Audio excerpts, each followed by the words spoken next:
Hi friends, పిచ్చుకు చూడండి వడదెబ్బ తగిలేసి పాపం వచ్చి మా ఇంటి ముందు అయితే వాలింది.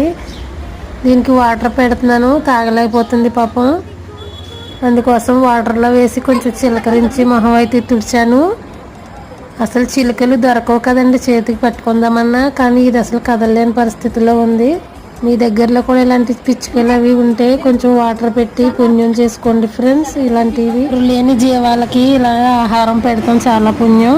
ఈ ఎండలకి అన్ని సదుపాయాలు ఉన్నా మనమే తట్టుకోలేకపోతున్నాం కదా. పాపం ఇవి చూడండి మూగజీవాలు. చాలాసేపు ఇంట్లోనే ఉంది. మా అబ్బాయి భయపడుతున్నాడని దీన్ని బయటికి తోలుదామంటే చూడండి ఇది నాతో ఆటలాడుతుంది. తలుపు ఇరికి వెళ్ళిపోయి దాకుంది, మళ్ళీ మంచం కిందకి వెళ్ళిపోయింది. చాలాసేపు వరకు బయటికి రాలేదు, తర్వాత ఎప్పుడుకో వచ్చింది.